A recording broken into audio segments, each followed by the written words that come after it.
Waalaikumsalam Waalaikumsalam warahmatullahi wabarakatuh.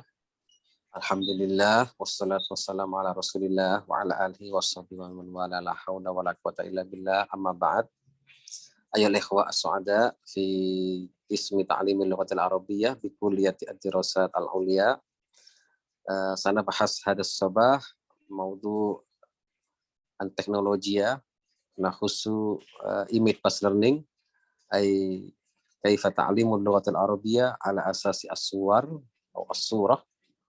لأن عرفنا أن الصورة هي وسيلة من وسائل تعليم اللغة العربية، بل بعض الطلاب والدارسين يجعلون الصور مرجع في فهم أو في تسريع فهم لماذا اللغة العربية.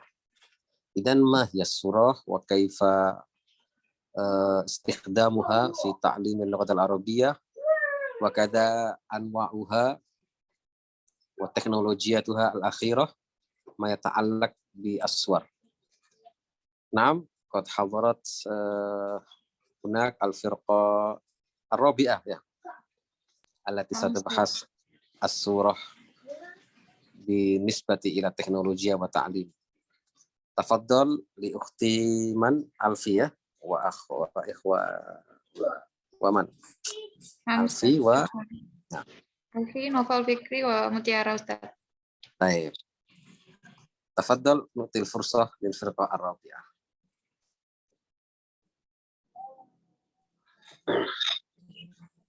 Baik, mungkin Ustaz Alfi تنشر الملف.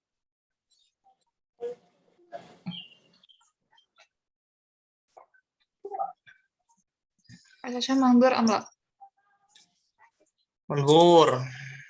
Baik, Wadiha.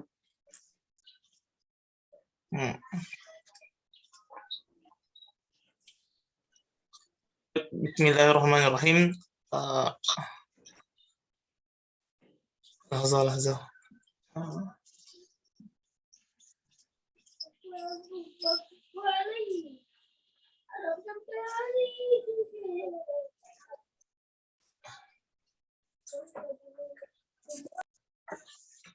Bismillahirrahmanirrahim. Rabbi shrah lana sudurana wa yassir lana umurana wahlul 'uqdatam min alsinatina yafqahu aqwalana.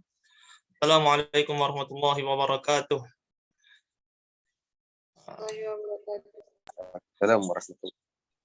Alhamdulillah fi hadhihi al-mudasabah as-sa'idah qadarna 'ala al-istima' li ajli tabadul al-ara' wal akhdha wal 'atta. Insyaallah nahnu fi hadhihi al-fursah min firqah rabi'ah, na'am. نقدم لكم موضوع يعني وسائل تعليمية على أساس الصورة. نعم. قبل ذلك سأعرفكم بأن سيقدم الباحث في هذه المناسبة ثلاثة، يعني على نفسي الباحث الأول ثم في مغفرة النساء ثم الثالث مutiara rizki amalia.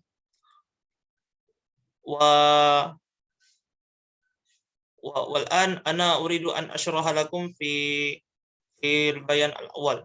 سامحوني.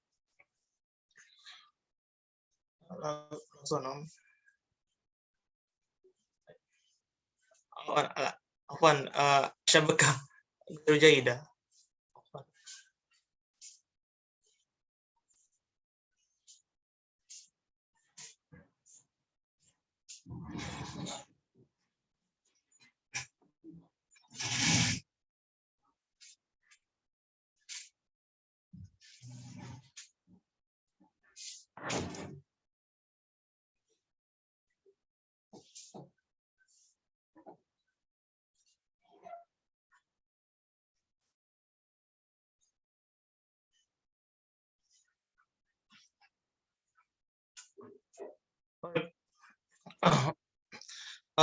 Tamir,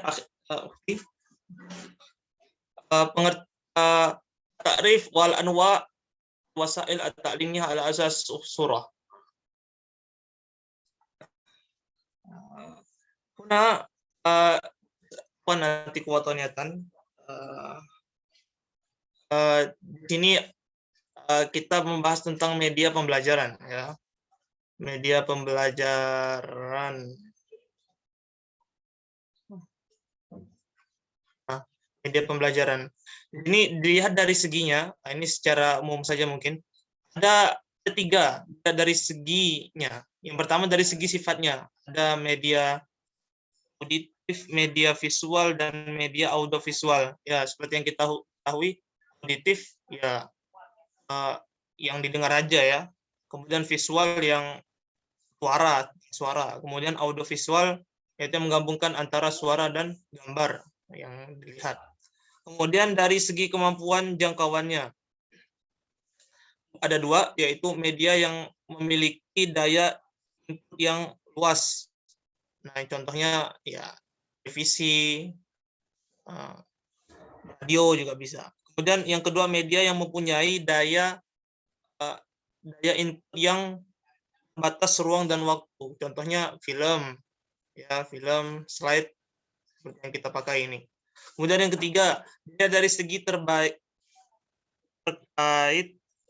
teknik dan cara pemakaiannya. Dua juga, yaitu yang pertama media yang diproyeksikan seperti film juga, seperti film, slide. Kemudian yang kedua, media yang tidak dapat diproyeksikan. Sama ini contohnya foto, gambar, video. Kemudian di sini kita masuk ke media. Media adalah segala sesuatu yang dapat diindra yang berfungsi sebagai sarana perantara atau alat komunikasi proses belajar mengajar. Media gambar penting dalam kemudian masuk ke media gambar. Media gambar penting dalam usaha memperjelas pengertian pada peserta didik atau dalam proses pembelajaran, ya, proses penjelasan, agar peserta didik dapat lebih memperhatikan benda-benda dan hal-hal yang belum pernah diketahui yang berkaitan dengan pelajaran. Ini akan memudah proses pembelajaran, proses adopsi kata-kata yang menurut peserta didik agak susah itu akan menjadi lebih mudah. Dan yang next, media gambar. Kita masuk media gambar. Pengertian media gambar ya. Belum. Media gambar dapat membantu guru dalam mencapai tujuan instruksional. Ini pendahuluannya. Karena gambar termaksud media yang murah dan mudah serta besar pengaruhnya untuk meningkatkan nilai pelajaran. Ya, kita mengetahui kalau kita ingin menggunakan media gambar sangat jangkau harganya, tidak mahal amat seperti menyewa desainer atau ini mungkin jangkau ya. Kemudian gambar juga dapat memberikan pengalaman dan pengertian peserta didik menjadi lebih jelas, lebih mudah, serta lebih konkret dalam ingatan dan asosiasi peserta didik. Gambar. Next. Menurut Rahmawati di bukunya, secara umum media gambar adalah sebuah bentuk perantara yang digunakan orang sebagai penyebar gagasan atau ide, sehingga gagasan tersebut sampai kepada penerima. Media gambar dapat membantu guru dalam capaian tujuan instruksional, masuk pembelajaran penguasaan kosakata bagi pemula dasar. Karena gambar termasuk media yang mudah ditemukan dan sangat berpengaruh dalam mendapatkan kualitas yang terbaik. Jika kita mungkin sekarang lagi belajar bahasa Arab, mungkin menemukan kesulitan mufradat atau kata-kata yang jarang kita dengar, ketika kita mencari di Google, tulis judulnya apa, mufradatnya, kemudian menemukan di Max gambarnya, mungkin kita langsung paham tanpa perlu mengetahui secara detail. Bahasa Indonesianya tidak mengetahui, tapi mungkin secara gambar langsung paham. Jenis-jenis media gambar. Nah, ada 3 jenis media gambar. Bukan 3, sebenarnya banyak. Ini hanya contoh ya, yang saya ambil di presentasi kali ini. Ada 3. Yang pertama poster.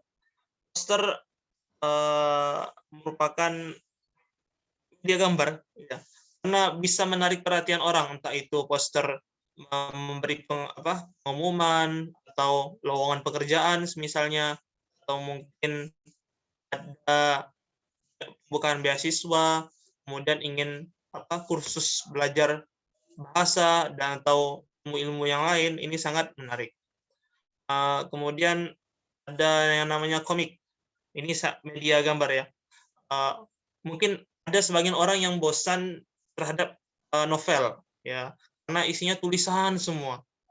Dia kurang tertarik, kurang peduli tentang seni dalam tulisan, tapi dia lebih suka terhadap gambar. Nah, ini maka adalah inisiatif orang atau manusia membuat komik, yaitu gambar dibuat sesuai dengan analisanya atau sesuatu atau keterangan atau ilustrasi terhadap cerita dan dikaitkan dengan tulisan, sehingga ini membuat komik yaitu gambar yang menarik atau gambar yang berjalan atau ilustrasi yang berjalan. Kemudian bagam atau grafik. Nah, bagan juga menjadi suatu yang menarik, antara yang baik dalam membuat orang menjadi paham atas tujuan yang ingin kita sampaikan. Nah, ini beragam dan mungkin banyak lagi contoh-contoh jenis media gambar. Mungkin hanya ini yang saya ambil sebagai contoh dalam presentasi kali ini. Dan selanjutnya akan disampaikan manfaat dan tujuan Max Learning oleh Mutiara Rizky Amalia. Mungkin saya mencukupkan diri. Terima kasih atas perhatiannya. Lanjut ke Mutiara Rizky Amalia. Takarrumu siyadatuha mashkura. Baik, bismillahirrahmanirrahim. Assalamualaikum warahmatullahi wabarakatuh. Waalaikumsalam warahmatullahi wabarakatuh. Meneruskan materi dari Ustaz Naufal Fikri, mohon izin saya akan sedikit menjelaskan tentang manfaat dan tujuan image-based learning. Untuk manfaat sendiri, ya, media gambar pembelajaran merupakan suatu sistem, ya, lingkungan belajar di mana terdiri dari komponen-komponen. Ada tujuan pembelajaran, kemudian materi pelajaran, KBM, kemudian juga ada metode, sumber, evaluasi, dan lain sebagainya, termasuk ada media belajar. Di sini kami menyampaikan media belajar menggunakan image atau sebuah gambar seperti itu. Nah, media gambar sendiri itu salah satu bentuk media ajar yang termasuk media visual yang tadi sudah diterangkan sedikit oleh Ustaz Naufal Fikri. Nah, di mana media gambar ini memberi pengaruh paling besar terhadap peserta didik. Seperti itu. Jadi untuk pemanfaatan media gambar itu sendiri, itu mengusahakan media gambar dapat digunakan dalam proses pembelajaran. Seperti itu. Nah, di sini fungsi media pembelajaran dari sisi pengajar sendiri. Nah, ini fungsi media pembelajaran menurut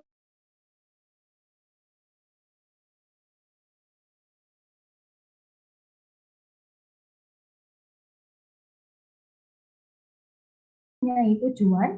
Nah, gambar atau ilustrasi tersebut itu mendukung untuk ketercapaiannya proses pembelajaran seperti itu. Kemudian menjelaskan struktur dan urutan pengajaran secara baik. Seperti halnya ada beberapa materi yang sangat panjang atau terlalu banyak dengan kata-kata. Nah, media gambar itu bisa menjadi salah satu alternatif untuk meringkas suatu materi. Bisa dibuat dengan halnya infografis seperti itu. Jadi pembelajaran akan lebih menarik karena gambar ada banyak warna ya. Kalau materi bacaan itu kan seperti monoton. Kalau kita memberikan sebuah ilustrasi gambar itu akan lebih menarik seperti itu. Kemudian memberikan kerangka sistematis mengajar secara baik seperti halnya dari fungsi yang kedua itu akan sistematis, tidak terpotong seperti itu. Yang keempat, memberikan informasi pokok-pokok secara sistematik sehingga memudahkan pembelajaran untuk belajar. Nah, biasanya ilustrasi gambar sendiri itu adalah hanya poin-poinnya saja.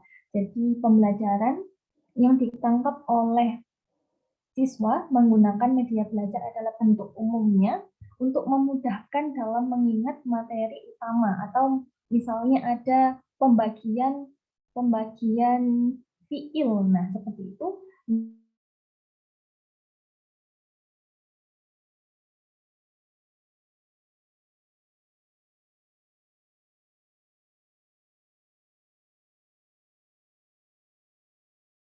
Ada merangsang pembelajar untuk berfokus dan beranalisis. Nah, media gambar sendiri juga bisa menjadi stimulus sebelum peserta didik mempelajari suatu materi. Jadi seperti halnya ketika guru menyampaikan materi di awal. Nah, sebelum guru itu tadi menyampaikan materi, Ananda, peserta didiknya, diberi suatu gambar atau sebuah infografis di mana gambar tersebut merangsang peserta didik untuk lebih ingin tahu kita akan belajar apa ya hari ini. Nah, guru memberikan sebuah stimulus tersebut melalui bentuk gambar seperti itu. Yang keenam, menciptakan kondisi dan situasi belajar tanpa tekanan. Nah, kita tahu bahwa misalnya SD dulu mungkin semuanya teman-teman di SD ada guru yang memberikan tugas selain evaluasi pembelajaran ya, membaca materi. Misalnya, ayo anak-anak buka materi dari halaman 11 sampai 15, silakan dibaca, nanti akan Bu Guru tanya satu-satu. Nah, itu kan seperti halnya banyak hal bukan terbuang sia-sia, karena seperti halnya misalnya Ananda tersebut sudah diberi tekanan untuk membaca halaman sekian sampai sekian, dan itu materinya hanya sebuah bacaan seperti itu. Jadi untuk memudahkan siswa menangkap, sebenarnya gambar itu tadi memudahkan peserta didik menangkap inti dari materi yang akan dipelajari seperti itu. Dan yang terakhir, pembelajar dapat memahami materi pelajaran dengan sistematis yang disajikan pengajar lewat media pembelajaran. Lanjut. Nah, untuk manfaat praktis penggunaan media dalam proses belajar mengajar. Yang pertama, media pengajaran dapat memperjelas penyajian pesan dan informasi sehingga dalam proses pembelajaran itu tadi dapat berjalan secara lancar serta meningkatkan proses dan hasil belajar seperti itu. Kemudian yang kedua, meningkatkan dan mengarahkan perhatian atau menimbulkan motivasi belajar peserta didik, di mana nantinya di kegiatan belajar mengajar pasti akan ada interaksi secara langsung ya antara peserta didik dan lingkungan, kemudian peserta didik dengan guru pastinya, dan kemungkinan peserta didik itu belajar akan belajar sendiri-sendiri sesuai dengan kemampuan dan minatnya.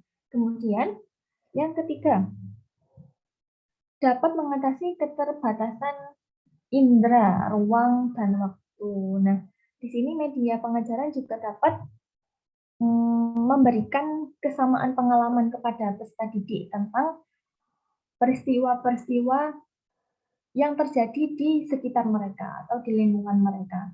Nah, kemungkinan juga akan terjadi interaksi secara langsung terhadap masyarakat seperti itu. Contohnya ada tour, ya studi tour atau misalnya kunjungan ke mana Jatim Park atau bakso seperti itu. Kemudian yang keempat, mempertinggi proses belajar peserta didik. Nah, di mana pengajaran itu diharapkan dapat mempertinggi atau meningkatkan hasil belajar yang akan dicapai.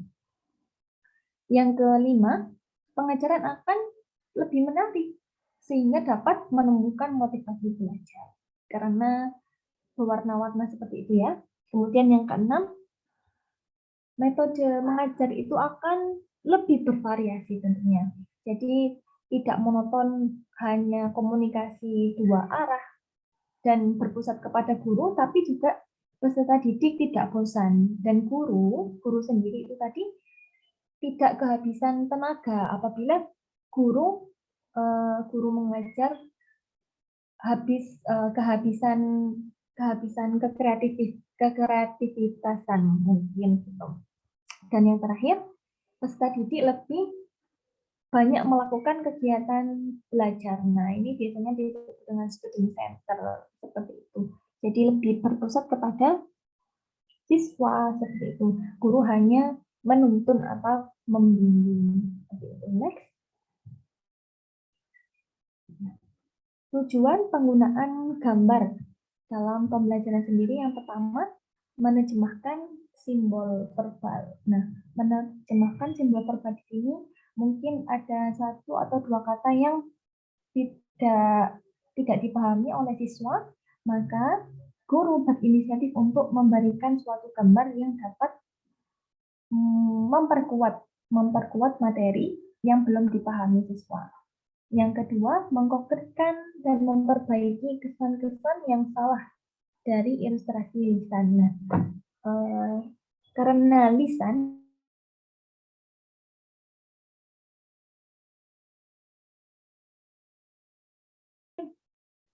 banyak, saya sendiri terkadang banyak keplecok untuk berbicara. Nah, dalam hal ini, ketika terjadi sesuatu hal pada guru, di mana ketika menyampaikan materi itu tadi kurang tepat, nah, ilustrasi gambar tersebut itu adalah untuk menunjang pemahaman siswa ketika guru tersebut kurang memperjelas penjelasan dari materi yang akan diajarkan.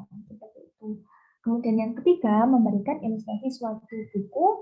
Sudah.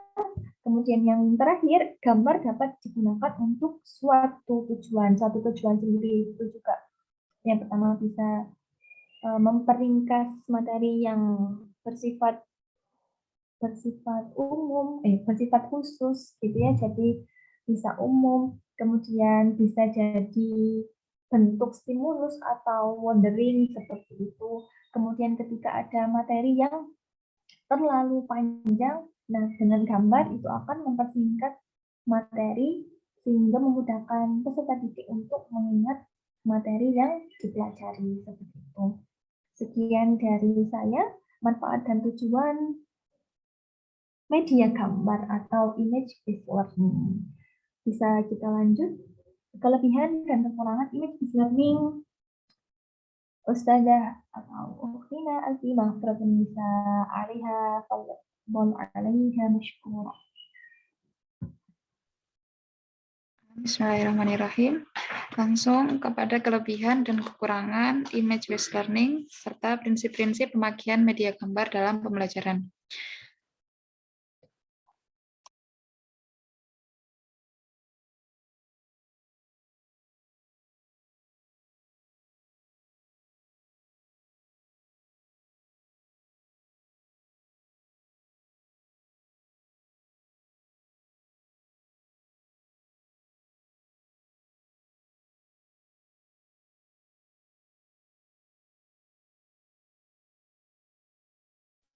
Oke, jadi dari segi kelebihan dan kekurangannya, gambar mampu mengatasi batasan ruang dan waktu seperti yang sudah dijelaskan oleh Ustazah Mutiara. Jadi ketika misalnya ada peristiwa di masa lalu, karena kita tidak bisa kembali ke masa lalu. Jadi gambar itu akan mewakili kita untuk mempresentasikan atau menggambarkan atau memberitahu kita bahwa inilah yang ini loh gambaran yang terjadi di masa lalu, bisa kita lihat dari gambar. Kemudian gambar ini sebagai media bisa mengatasi keterbatasan pengamatan kita. Nah, misalnya karena mungkin setiap siswa ada yang kurang mampu atau kurang seperti kurang memahami jika menggunakan kata-kata atau pengamatannya sangat terbatas, maka gambar ini bisa mengatasi keterbatasan siswa tersebut. Kemudian sifatnya yang konkret. Jadi karena gambar ini merupakan suatu benda yang konkret, bukan sesuatu yang abstrak, jadi bisa menjelaskan sesuatu yang mungkin masih bersifat abstrak. Kemudian membangkitkan minat siswa. Nah, karena gambar ini merupakan wujud yang berbentuk 2 dimensi, sehingga bisa dilihat dari segi warna, dari segi mungkin bentuknya yang bisa digambarkan, bukan sekedar kata-kata. Jadi mungkin gambar ini bisa meningkatkan atau membangkitkan minat siswa dalam belajar. Kemudian memperjelas suatu masalah. Nah, seperti yang sudah dijelaskan Ustazah Mutiara tadi juga, misalnya ada sebuah masalah yang mungkin sebuah masalah atau sebuah teori atau bacaan yang mungkin kurang jelas jika hanya digambarkan dengan kata-kata, maka gambar ini akan memperjelas kata-kata tersebut.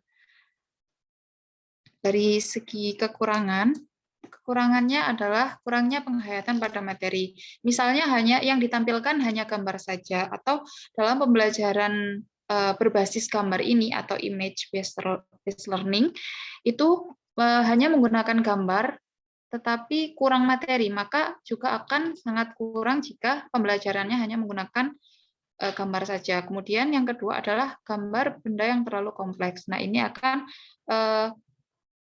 kurangnya pengetahuan bagi siswa. Kemudian memiliki 2 dimensi. Nah, karena zaman sekarang itu sudah maju, sudah banyak berkembang, baik dari segi teknologinya maupun gambaran bentuknya juga. Jadi gambar image based learning, image sendiri itu kan memiliki 2 dimensi, bukan 3 dimensi maupun 4 dimensi. Nah, ini akan membuat siswa kurang dalam mempelajari suatu benda tersebut. Misalnya sajarun. Kalau sajarun dilihat gitu-gitu aja, padahal ketika ditampilkan dengan gambar 3 dimensi, siswa akan tahu, oh seperti ini bagian-bagian dari pohon, seperti itu. Nah, terus kemudian ukurannya terbatas untuk kelompok besar. Nah, misalnya ada sebuah presentasi besar, misalnya di aula atau pembelajaran bahasa Arab di gedung-gedung besar, maka gambar ini akan terbatas jika digunakan sebagai pembelajaran. Maka dari itu nanti akan memerlukan bantuan media lain untuk mempresentasikan gambar tersebut sebagai base learning-nya. Gitu. Kemudian prinsip-prinsip pemakaian media gambar dalam pembelajaran. Nah, ada juga prinsip-prinsip yang digunakan, yaitu penggunaan gambar yang disesuaikan dengan tingkatan anak. Nah, gambar sendiri itu disesuaikan dengan mustawanya siswa atau peserta didik. Jadi, misalnya siswa memerlukan, nanti akan saya perlihatkan gambar, memerlukan materi yang membutuhkan gambar yang lebih konkret atau gambar yang lebih nyata gitu. Jadi harus disesuaikan sesuai siswa. Misalnya siswa TK, misalnya mereka ingin mempelajari mufradat tentang jam atau mufradat tentang nama-nama buah. Nah, itu nama-nama warna itu gambarnya harus disesuaikan dengan tingkat anak-anak juga. Nah, sedangkan SMA ataupun perkuliahan tingkat seperti itu, maka gambarnya juga harus menyesuaikan sehingga mereka itu mempunyai wawasan yang lebih luas. Kemudian sederhana dalam gambar. Nah, ini lagi juga menyangkut dari mustawa tingkatan peserta didik. Jadi setiap warna atau gambar yang disajikan itu harus sederhana atau sesuai juga dengan mustawanya. Kemudian mendorong pernyataan yang kreatif. Nah, dari gambar ini disajikannya sebuah gambar agar mereka itu bisa memancing hal-hal kreatif yang mereka pikirkan. Jadi bukan cuma sekedar gimana sih gambar pohon, gimana sih gambar Mekah, gimana sih gambar Ka'bah, maaf, gimana sih gambar Ka'bah atau pembelajaran yang lainnya atau gambar-gambar yang lainnya. Kemudian keaslian gambar. Nah, dari prinsip keaslian gambar ini akan mendukung juga dari kreativitas peserta didik untuk membayangkan atau menggambarkan bahwa ini loh yang sebenarnya yang dituliskan itu kayak gini loh gambarannya, seperti itu. Jadi keaslian gambar itu juga mempengaruhi nanti kepada hasil dan kreativitas dalam wawasan peserta didik. Kemudian gambar sesuai tujuan pembelajaran yang akan dicapai. Jadi setiap penggunaan media gambar prinsipnya harus sesuai dengan tujuan pembelajaran yang dicapai. Baik sesuai mustawanya, sesuai maharahnya, sesuai umur dari peserta didik juga. Jadi berikut prinsip-prinsipnya. Nah, kemudian ini contohnya misalnya ada materi tentang anggota tubuh. Nah, ini digambarkan. Gambar ini akan membantu peserta didik dalam mengetahui, kepala tuh ini. Nah, terus bahasa Arabnya tuh roksun. Nah, roksun itu adalah kepala. Nah, kepala tuh bentuknya kayak gini loh. Nah, gitu. Terus kemudian sedikit saya akan memperlihatkan, nah ini yang nyata. Nah, karena sekarang fotografi juga semakin bagus, kemudian kurikulum kita juga semakin diperbaharui dan semua media juga mendukung. Nah, gambar ini diambil dengan nyata. Nah, ini seperti misalnya umroh ma'al usrati. Al-umroh ma'al usrati ini ditunjukkan. Nah, umroh tuh isinya apa sih? Kita kan tahu pasti qiraah teks yang dituliskan umroh tuh ini loh yang dilakukan. Nah, tapi kita nggak tahu umroh di mana. Oh, umroh di Ka'bah, tapi kita nggak tahu gambar Ka'bah gimana. Nah, gambar inilah, gambar yang nyata ini akan menunjukkan siswa, kreativitas siswa, serta gambaran menambah wawasan siswa menjadi lebih jelas. Gambar ini ada Pak? Belum nampak. Oh, belum tampak ya?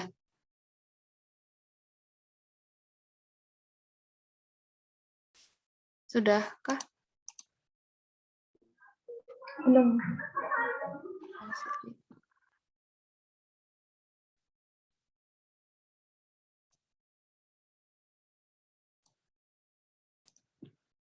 Sudah tampak? Sudah. Nah, ini misalnya gambar yang bisa dijadikan sebagai base learning atau sebagai pembelajaran bahasa Arab atau mungkin pembelajaran lain yang bisa membantu peserta didik. Jadi gambarnya itu adalah gambaran yang nyata. Jadi seperti yang sudah juga dijelaskan oleh Mas Fikri tadi, kalau misalnya ada berbagai banyak jenis image. Jadi inilah salah satunya, yaitu image yang berbentuk nyata. Nah, ini salah satunya. Mungkin cukup dari saya kembalikan kepada moderator. شكرا على حسن التقديم والشرح من أختنا المحبوبة في مكتبة النساء ومديرة رزقي أماريا. الآن الفرصة لإلقاء السؤال أو التعليق لجميع المشاركين في هذا الصباح. تفضلوا من أراد أن يقوم بتعليق أو مساهمات فكرية أو مداخلة. صاحبنا قد رفع يده. حسن شكور. آخر لم يوجد. تفضل أستاذ حسن شكور. Naam, syukran Ustadz Noval Fikri. Masmu amla? مسموع. Naam, syukran. Saya coba bertanya. mungkin ke anggota dari kelompok ini saja, siapa yang mau menjawab, silakan. Terkait dengan masalah manfaat daripada pembelajaran berbasis gambar ini. Kalau tadi saya pahami itu terkait dengan bagaimana pembelajaran dengan berbasis gambar ini manfaat-manfaatnya saja, itu lebih secara umum ya. Yang pengen saya tanyakan adalah karena ketika kita dalam pembelajaran tidak hanya dari masalah ranah kognitif saja yang harus didapat, akan tetapi ranah afektif dan psikomotrik juga bisa. Bagaimana fungsi daripada pembelajaran berbasis gambar ini mampu meningkatkan hasil daripada kognitif, baik itu kognitif, afektif maupun psikomotorik seperti itu. Fungsinya itu seperti apa? Syukron. Bisa dicontohkan?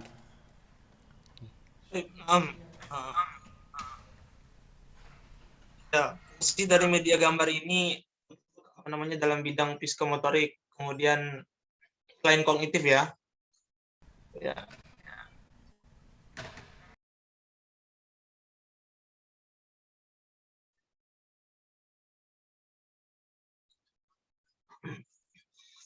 Mungkin man sayujib Ustazah Mutiara azun a'lam.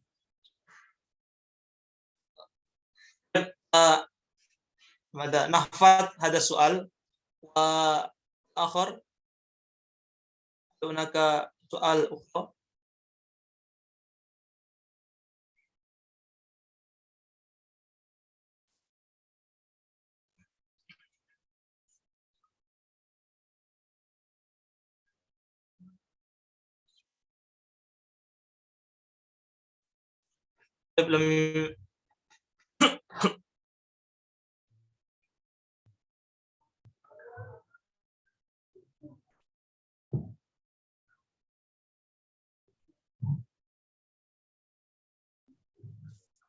belum najid as-sa'il ukhra, mungkin nahtad ila ba'dil awqat.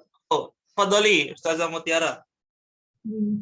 Nanti bisa mungkin ditambahkan oleh pemateri yang lain, baik untuk manfaat atau fungsi dari image based learning sendiri atau media gambar sendiri selain untuk pengetahuannya. Itu bisa juga semisal terlepas dari sebuah materi atau pengetahuan peserta didik sendiri, itu tentu kiranya guru itu juga memerlukan sebuah evaluasi dari pembelajaran. Nah, salah satunya pasti akan membutuhkan bukti sebuah nilai bagaimana ia mencapai ketercapaian dari materi yang disampaikan oleh guru. Nah, mungkin yang pernah saya sendiri coba dan saya terapkan di kelas untuk pembelajaran bahasa Arab sendiri, itu media gambar itu menjadi bentuk sebuah kuis, dan teman-teman mungkin sudah tahu yaitu gamenya tebak gambar. Nah, seperti itu. Nah, tebak gambar sendiri itu pasti ada berkelompok ya, berkelompok seperti itu. Nah, ini caranya adalah salah satu bentuk interaksi kepada teman sebaya. Bagaimana cara ia berinteraksi dengan teman-temannya untuk kekompakan, seperti itu, kekompakan. Misalnya tebak gambar ketika yang memberikan clue itu tadi tidak jelas, maka yang menebak juga bingung jawabnya seperti apa. Nah, itu sistem untuk permainan tebak gambar sendiri. Itu adalah sisi dari seperti itu ya. Mungkin bisa ditambahkan oleh pemateri yang lainnya jika saya kurang jelas dalam menjawab pertanyaan dari Ustaz Syukur. Oke, saya akan sedikit menambahkan dari Ustazah Mutiara, kalau ini dari ranah afektif. Nah, ranah afektif sendiri adalah ranah sikap dan nilai. Nah, fungsi gambar di ranah afektif ini misalnya adalah akan mempengaruhi perasaan, minat, sikap, emosi, ataupun nilai. Nah, karena ini mempengaruhi minat dan sikap, pasti gambar ini akan juga berpengaruh. Nah, misalnya kayak tadi, karena teori saja atau materi saja tidak cukup, maka gambar ini akan mempengaruhi minat peserta didik. Seperti itu.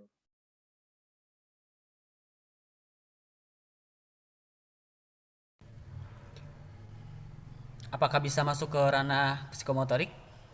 Atau kalau untuk membuat anak-anak menarik perhatian anak-anak itu masuknya ke ini berarti ya, ke afektif? Atau ada fungsi tersendiri daripada gambar itu sendiri?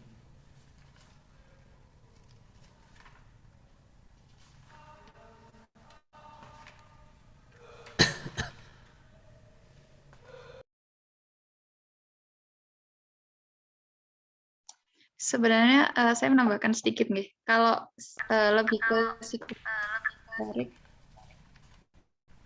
itu kan lebih ke skill atau keterampilan. Nah, kalau dari gambar sendiri itu mungkin akan apa ya? Lebih cocok ketika dia diaplikasikan ke mata pelajaran lain. Saya belum pernah tahu sih kalau bahasa Arab, tapi pernah tahu fikih. Jadi mata pelajaran fikih ini dia disuruh menggambarkan. Nah, menggambarkan misalnya saya pernah tahu itu orang salat, misalnya orang ruku itu gambarnya kayak gimana. Masjid itu gambarnya gimana. Kayak gitu. Oke, kalian menambahkan kalau dari ranah skill sendiri, misalnya diterapkan dalam pembelajaran bahasa Arab, saya dulu pernah waktu dengan pembelajaran ilmu balaghah, ya, itu eh, itu menggambarkan bagaimana bentuk ilmu-ilmu balaghah sendiri. Jadi misalnya ada guru saya itu menyuruh membuat tabel, tapi dengan tidak hanya sebuah tabel, tapi digambar di kertas karton bukan A3 tapi yang lebih besar dari itu. Dan itu masing-masing anak, bukan per kelompok.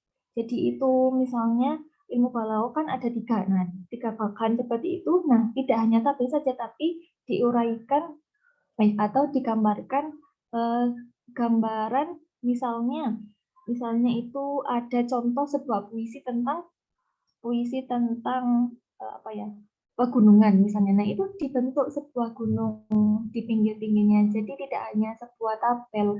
Nah, itu mungkin cocok dari segi kognitif juga jalan, psikomotorik juga skill skill mereka mungkin menggambar seni budaya sebenarnya. Tapi bisa diterapkan di dalam pembelajaran bahasa Arab, apalagi ilmu balaghah. Ilmu balaghah kan sangat luas sekali dan ada 3 juga pembagiannya, dan itu memudahkan peserta didik, khususnya saya waktu di MAN dulu gitu, seperti itu. Dan kemudian hasil dari tabel itu sendiri dulu itu masih zamannya apa sih, challenge apa gitu, pokoknya yang kita diem terus videonya jalan. Nah, itu apa sih, challenge apa ya, saya lupa, pokoknya tidak hanya berhenti di situ gitu. Oke, sedikit menambahkan lagi Mas Hasan. Jadi kan tadi maaf sebelumnya lupa. Kalau kan sebenarnya image based learning tadi dari jenis-jenis yang sudah dijelaskan sama Mas Fikri, itu kan gambar bukan cuman gambar fisik aja, tapi ada yang berupa diagram, ada yang berupa tabel. Nah, itu juga tadi yang mungkin berkaitan sama contoh yang dicontohkan Ustazah Mutiara. Terima kasih.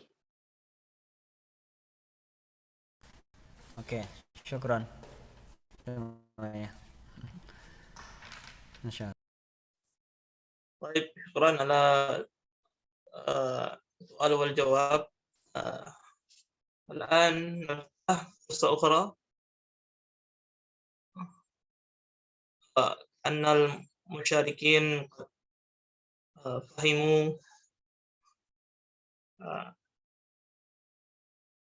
إن شاء الله. نعم.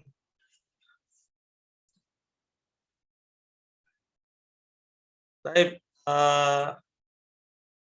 أنا كرئيس الجلسة في هذه المناقشة syukran ala husni mutaba'atikum. Wal an ila ila kalimat min ustadina Ustaz Fikur Rahman بإلقاء كلماته للتوجيه والإرشاد نحو هذه المناقشة يتكرم فضيلته مشكورا. Baik, syukran jazila li Rais al-Jalsah wa jami'i al-muhadirin min firqah ar-rabi'ah haitsu qad taqaddamat wa aradat lana al-bahas al-jayyid fi hadha as-sabah haula at-ta'lim al-qa'im 'ala as-suwar atau 'ala as-surah atau image based learning.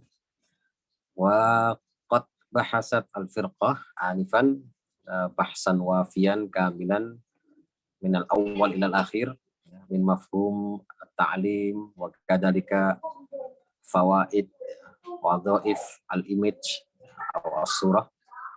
Sudah dijelaskan tadi dari pengertiannya, fungsi-fungsinya ya sampai juga manfaat-manfaatnya ya, beserta contoh-contohnya. Nah, kalau ada pertanyaan apa fungsi, apakah dalam taksonomi pembelajaran atau pendidikan gambar itu memberikan asar, ya, asar baik yang bersifat ma'rifi, kognitif, atau afektif, sikap, maupun psikomotorik ya. Ya, itu semua kembali kepada fungsi-fungsi media ya. Kalau dalam beberapa teori itu fungsi media itu media gambar yang terutama, termasuk ada fungsi-fungsi yang atensi ya, fungsi-fungsi atensi, fungsi-fungsi yang dengan gambar itu menarik perhatian, semangat. Ada juga fungsi-fungsi afektif. Dengan gambar ini seseorang bisa mengingat ya, mengingat lebih lama. Mungkin kalau saya menerangkan dengan teks ya, pada Anda tentang anwa'u huruf jer gitu ya. Huruf jer itu berapa? Wa huruful jari min ila an ala fi rubah ba kaf lam. Itu kan kadang pakai lagu. Kemudian saya pakai gambar. Mungkin berbeda ya. Daripada saya fotokopikan kitab kuning, gundul kepada Anda, Jurumiyah, coba ini. Oh, itu lama banget ya. Tapi tak kasih gambar, beda mungkin ya. Sudah di gambar-gambar itu. Padahal gambarnya menarik ya. Ada infografis dan lain-lain. Nah, ini mengingat. Mungkin tadi presenter tadi menyebut ketika saya di Alia, saya belajar balaghah, gitu ya, ada gambarnya. Mungkin materinya beberapa lupa, tapi gambarnya masih ingat gitu ya. Nah, ini kan ada faktor eksternal di luar materi yang ikut kepada kita sehingga kemudian menarik kita untuk mengingat materinya juga. Gitu ya. Itu fungsi-fungsi atau fungsi-fungsi ya, afektif, kognitif ya, fungsi sikap ya. Ketika itu saya gambar ini saya disuruh bermain dengan kartu misalkan ya. Kan media gambar banyak sekali. Nah, dan lain-lain ya. Jadi fungsi-fungsi itu fungsi-fungsi gambar sendiri sudah punya fungsi. Dan fungsi-fungsi dari sebuah gambar ini mempengaruhi atau berhubungan juga dengan taksonomi tadi. Nah, tadi sudah dijelaskan tentang bagaimana menerapkan ya. Tentu saja kalau kita mau bikin gambar ya ada tujuannya. Ya. Kalau dulu mungkin min mapping ya. Nah, sekarang ada gambarnya pakai infografis. Ada persiapan guru, persiapan kelas, langkah penyajian, langkah kegiatan, lalu kita evaluasi gambarnya menarik apa tidak. Ya. Di buku-buku ajar mungkin juga kita perlu evaluasi ini gambarnya, tipe gambarnya apa perlu gambar di materi ini, gitu ya. Mungkin ada yang perlu gambar juga, ya. Roksun, itu perlu gambar kalau untuk anak-anak. Tapi kalau untuk S1 saya juga nggak perlu, gitu ya. Tapi lain kalau mungkin Anda belajar orang Inggris atau orang Arab belajar bahasa Indonesia ya, kunci Inggris, wah itu perlu gambar itu, ya. Miftahul Miftahul Britoni, apa makna Miftahul Britoni? Miftahul Inggris, orang Inggris nggak paham, ya orang Arab bingung, ya. Oh itu ada gambarnya, Masya Allah, tak kira apa gitu ya. Ternyata sejenis ini gitu ya, untuk membuka baut dan sebagainya. Nah itu kalimat-kalimat idiom, nah, itu yang mungkin perlu gambar untuk tingkat menengah ke atas ya, atau tingkat tinggi. Ada juga yang sesuatu yang nggak mungkin bisa digambar ya, yang nggak punya referensi ya. Seperti cinta itu sudut gambarnya itu ya masa gini itu belum tentu ya. Kadang-kadang juga repot gambar. Nah kita juga bisa dalam riset ya, kita juga bisa menganalisis buku-buku ajar di sekolah ini, gambarnya ada berapa gambar yang bersifat reality, ada gambar yang kartun berapa, yang 3 dimensi berapa, apakah gambar ini betul apa. Itu bisa kita analisis dari aspek gambar aja ya. Nah, tahlil al-mawad ya. Itu saja sudah jadi riset tertentu, jadi masalah bagi seorang peneliti ya. Gambar doang ya. Nah, sampean mungkin juga bisa melihat bukunya Anthony Dahdah ya. Ketika satu buku isinya semuanya adalah bagan-bagan seperti mind mapping. Itu kalau didesain ulang dengan gambar yang berwarna, color ya berbeda ya. Nah, mungkin sampean mau mentatwir kitab Anthony Dahdah min mapping ila aswar infografis ya. Nah, itu kan jadi riset sebetulnya. Tadi juga dijelaskan jenis-jenis gambar ya, ada benda grafis, reality, ada model display dan sebagainya. Ada tipe-tipenya, ada poster, ya, mungkin tadi sudah ada ya, ada kartun, ada komik, fotografi, grafik, bahkan diagram. Itu bentuk-bentuk gambar banyak sekali ya. Nah, mana media di tingkat sanawiyah aliyah yang mewakili ini? Poster ada enggak? Jangan-jangan enggak ada. Gitu ya. Kita adakan. Kita perlu riset tahmilul hajat. Ya. Kartun ada enggak? Apa cerita-cerita sana perlu kita gambar kartun? Komik ada enggak? Fotografi? Mungkin ada seni fotografi yang kita hubungkan dengan pembelajaran bahasa. Grafik, bagannya seperti apa? Lalu mungkin pemahaman diagram.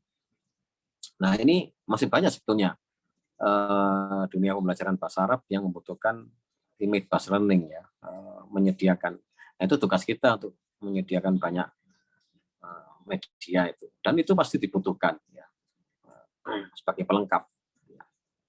Namanya bahasa dan bahasa itu budaya. Bagaimana kita menciptakan sebanyak-banyaknya berbudaya dalam berbudaya bahasa Arab tadi itu ya, dengan memperbanyak aneka ragam media.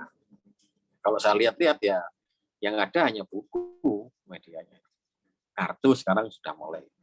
Tapi poster, kartun, komik, nah ini belum banyak yang diciptakan oleh orang Indonesia. Bagi beberapa orang itu nggak penting ya. Ya, karena memang dia tidak menggeluti ya. Tapi bagi kita mungkin orang bahasa Arab, orang-orang pendidikan ya perlu juga itu. Penting dan menarik ya. Mungkin tadi yang belum disinggung adalah gambar-gambar digital ya, produksi gambar digital. Ada banyak itu ya, yang paling terkenal mungkin software untuk memproduksi gambar-gambar digital ya Canva ya. Mungkin sudah tahu Canva ya. Canva, Prezi, Duolingo, banyak sekali. Yang paling terkenal mungkin sekarang Canva. Bagaimana mudahnya kita mendesain gambar yang menarik. Dan gambar nggak ada matinya ya. Dari dulu sampai sekarang lalu dipakai itu. Ya. Apalagi orang Indonesia itu suka-sukanya selfie ya. Wah itu. Dan mengedit gambar dulu orang profesional. Sekarang semua bisa menjadi editor. Ya. Mulai dari anak-anak sampai dewasa. Video juga dulu perlu profesional, kamerawan. Sekarang semua orang bikin video ya. Dari yang panjang sampai yang sederhana, TikTok. Nah ini perlu sampai lihat itu ya. Wah, misalkan kita mau mengembangkan gambar pembelajaran komik menggunakan atau software apa, atau membuat infografis nahwu dari awal sampai akhir menggunakan Canva, atau siswa kita ajak untuk mendesain nahwu menggunakan Canva. Ini melatih pembelajaran mereka, menyimpulkan menggunakan Canva. Itu kan menarik juga. Sekaligus belajar Canva, sekaligus belajar nahwu gitu ya. daripada mereka menggunakan Canva untuk yang lain-lain. Bagaimana ini ada mubtada khobar, khobarnya dibagi menjadi 2, ini mubtadanya ini. Coba dibagi ini infografisnya menggunakan Canva. Itu mereka berlomba ya. Nah, perlu mungkin diadakan lomba juga. Nah ini tadi yang sedikit saya tambahkan ya. Termasuk MindPress dan lain-lain. Duolingo itu kan aplikasi. Kalau kita lihat dari awal dia, saya pernah merisetnya Duolingo dari awal sampai akhir. Semuanya berbasis gambar itu di aplikasinya, luar biasa. Jadi apapun yang sudah kita ciptakan, lalu kita publish, kita upload di dunia maya, entah itu gambar, bunyi, video, ke depan itu akan menjadi bibit-bibit ya, atau materi-materi yang akan digunakan oleh orang untuk dikembangkan. Setelah ini kita akan masuk ke dunia metaverse, ya. Gambar kita sudah diverse di dunia lain, gitu ya. Bukan di atas cloud ya. Kalau cloud masih awan. Ini first alam semesta. Orang berlomba-lomba menciptakan rumah di metaverse. Menciptakan first. Kementerian Agama sudah membangun ruang yang banyak di metaverse. Ya. Mungkin Anda mau bangun rumah sulit, nanti bangunnya di metaverse. Ya. Tapi rumah. Khawatir rumah tangganya di metaverse ya. Malik goib ini, istrinya nggak ada, suaminya nggak ada. Itu metaverse. Ya. Nah, bagaimana orang mau membangun metaverse, mau membangun data di cloud? Ya, dari data-data yang kita upload ya. Data Anda, teks Anda, video Anda, audio Anda, dan sebagainya. Ketika kita orang Arab, bahasa Arab tidak menciptakan itu dan kita upload, ya otomatis mereka akan yang ke depan ya, generasi ke depan sulit juga mencari bahan yang banyak ya.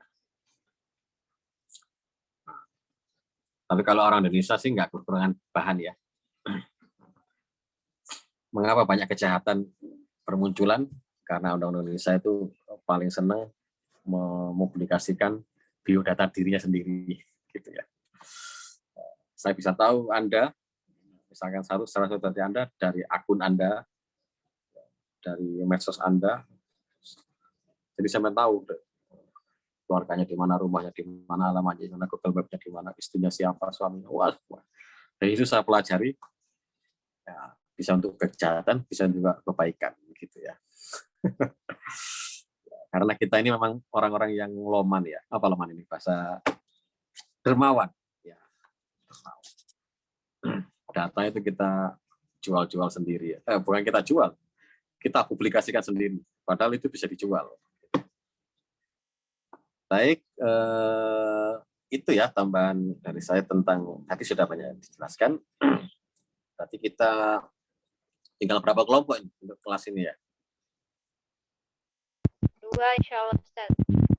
2 ya, baik-baik. Insya Allah Rabu yang akan datang ya. Yang berapa ini? Ini ada biala di kampus, ini ada door prize-nya ini. Yang hadir ada door prize-nya. Hadiah utamanya apa Ustaz? Nggak tahu. Kalau istri saya semangat saya. Kasihkan mahasiswa yang jomblo. Ya. Itu banyak dari bank ya, dari BRI, dari BTN ya. Itu saking orang-orang sudah malas ke kantor ya, sampai dikasih door prize. Ya, sudah ada di zona nyaman ya. Mau kembali ke zona agak nyaman ini. Padahal virus sudah nggak ada. Sampai ada door prize-nya. Saya khawatir nanti sampean semester depan nggak mau masuk offline ya. Semester depan ini masih ada kuliah ya, semester 3 ya sampean ya. Iya Ustaz. Ustaz. Kayaknya ya angkatan sampean ini masih ada kuliah apa itu masih ada kuliah kayaknya ya. Karena masih ikut yang 52 guys. Afwan Ustaz. Baik. Afwan Ustaz. Ya. Apakah bisa Ustaz mengajukan judul tesis di semester 2 ini atau semester 3 mendatang Ustaz? Menanyakan saja Ustaz. Itu nanti masuk kuliah seminar proposal. Ya, sampean belum seminar proposal mau ngajukan judul. Ya nggak apa-apa mengajukan toh. Ya. Belum kuliah S2 sampai ngajukan judul ya nggak apa-apa. Tapi harus diseminarkan dulu, Mas. Diseminarkan, kemudian nanti dari situ sampai mengajukan ini ya, pembimbing. Kalau sampai ngajukan judul sekarang boleh, tapi ya belum ini ya repot nanti nggak ada seminarnya ya. Kalau seminar nanti ada namanya, judulnya, sampai mengajukan siapa, lalu nanti ditetapkan oleh Kajur Sekjur ya, ditandatangani oleh direktur ini. Mungkin sampai mengajukan dosen A, B, C, dosen A, dosen B, tapi dia bebannya masih banyak yang belum selesai misalkan ya, bisa diganti dosen kedua, pilihan kedua. Nah, itu boleh nggak jadi pembimbing saya, Ustaz? Ya nanti kita lihat ya, baik ya, itu juga disesuaikan dengan judul dan beban pembimbing. Kayaknya seperti itu. Ada metriknya. Kalau pembimbing harus dosen yang ngajar S2 atau boleh yang ngajar S1 juga? Pembimbing itu juga ada ngajar S1, asalkan dia ini ada persyaratannya ya. Pertama dia doktor. Minimal ada dosen tetapnya juga. Ada dosen, kalau mau dosen luar, salah satunya dosen tetap. Dosen luar itu seperti yang dari Sudan gitu ya. Satunya dosen dalam. Gitu. Seperti itu, Mas. Apa Mas? Ini kemarin dengar cerita dari senior itu, untuk pengajuan judul itu harus satu angkatan baru dapat SK atau gimana sekarang? Ya, nanti sampai masuk semester 3 itu ada seminar proposal. Nah, itu nanti satu angkatan, satu kelas dulu ya, satu kelas dikumpulkan. Namanya ini, judulnya ini, gitu. Secara pribadi nanti juga bisa daftar di Sipaska. Tapi biasanya di dalam kuliah seminar proposal itu supaya lebih cepat ya. Semuanya sudah mengajukan dulu judulnya. Ya. Kalau yang online Sipaska itu kan mengajukan judul plus pembimbing ya. Tapi pengajuan ya, belum penetapan. Nah, dulu nggak ada yang online. Dari satu kelas mengumpulkan Excel gitu, nama, judul, pembimbing gitu ya, untuk ditetapkan kemudian. Itu Mas. Kemudian Ustaz, ya. Ini kan udah presiden kita udah ini Ustaz, mengumumkan udah buka masker. Kira-kira akan ada wacana untuk kuliah offline apa tidak Ustaz? Bukan wacana, kayaknya rencana sudah ya. Semester depan. Alhamdulillah Ustaz. Iya. Dan ketemu langsung ya. Ustaz. Insya Allah. Jadi masih menutupi 1-2 semester ya sampai ya. Oke, syukran jazila. Saya kira cukup sampai di sini. Masih ada waktu saya untuk 1 jam mengikuti Doorpress ya. Tapi mohon maaf yang sebesar-besarnya. Dapat mobil enak ya. Amin. Mohon maaf yang sebesarnya. Usikum wa nafsi taqwallah. Wassalamualaikum warahmatullahi wabarakatuh.